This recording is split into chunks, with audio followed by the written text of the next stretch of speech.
I have a lot of people who reach out to me and say, how is it actually working in skin cancer? I'm afraid to be the superficial radiation therapist. Like I don't want to do that. I'm scared. I'm like, do it. It's great. Yeah.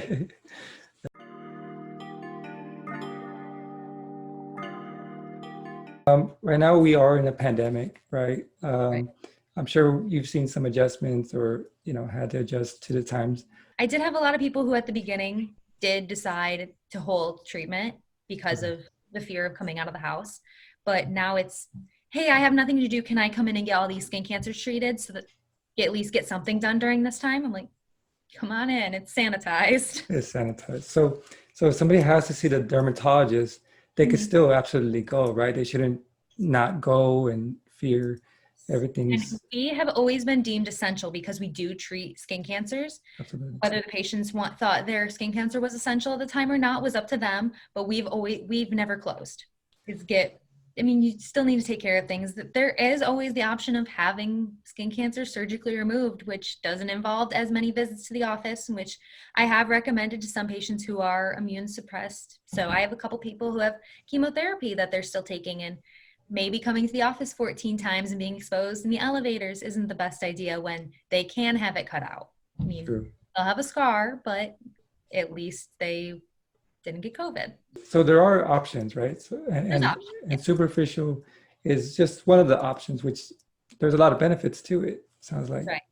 Yeah. I mean, with a skin cancer, you do have the option of surgery and having a Mohs procedure done where they cut out, look at the slide, they check to see if all the skin cancer is removed. If not, they cut more. They Mm, take it, they look at it and see if it's been removed. If not, they cut more. So, I right. mean, at the end of the day, you could have a hole pretty large on where your skin cancer was until they get a clear margin. With the superficial radiation, we treat an area around the skin cancer, so you're getting a clear margin without having to remove that. So they're the same kind of treatment, just one is surgical, one is not. Wow. Yeah, anything non-surgical is a great option. Yeah. I don't like blood. I prefer not to be cut on, Right. but to each their own. Some people Yes. don't want to come into the office. Some people don't think I'm funny. They don't want to come hang out with me.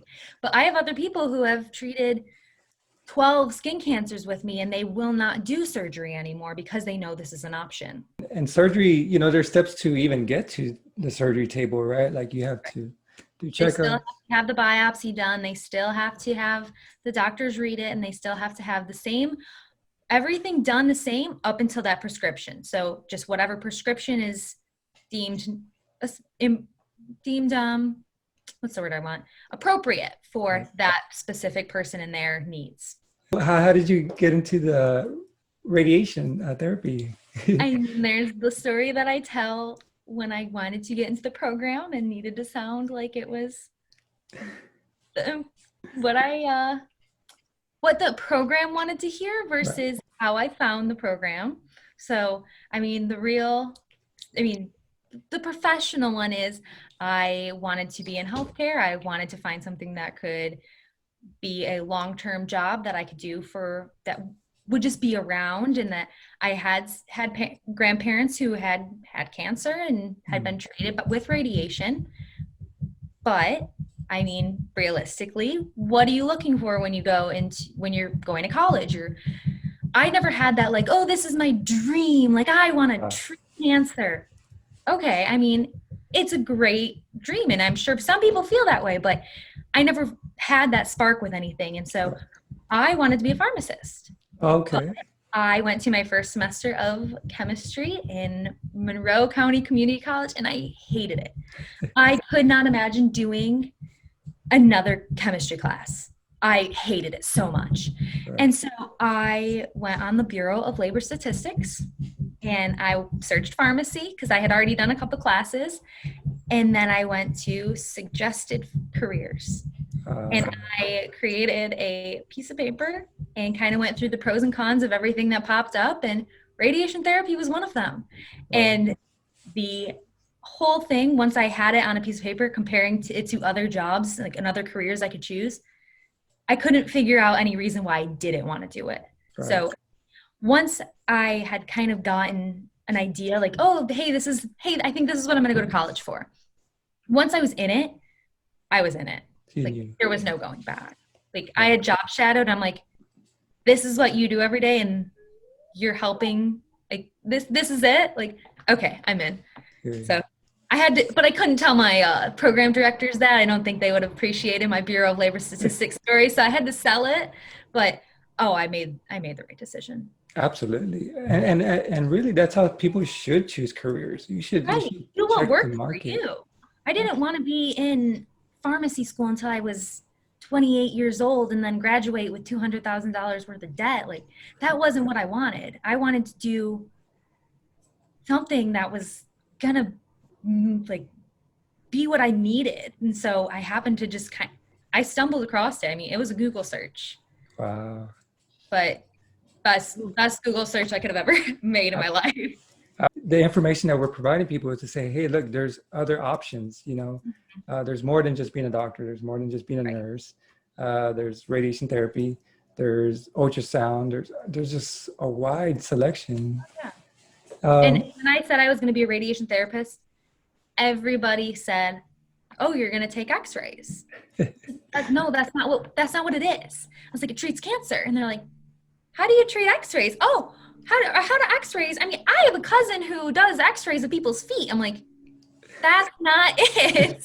Like, it's a totally different job. I was like, we're still both radiologic technologists, but it's a different job.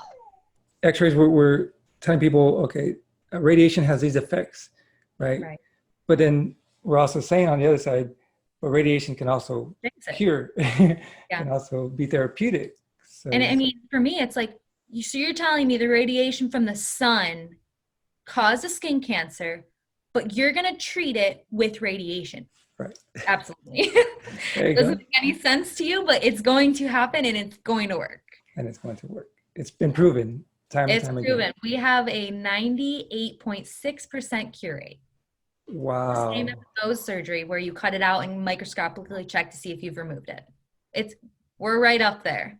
98.6. Wow. The future of radiation therapy looks bright, right? It's also a growing field. It is.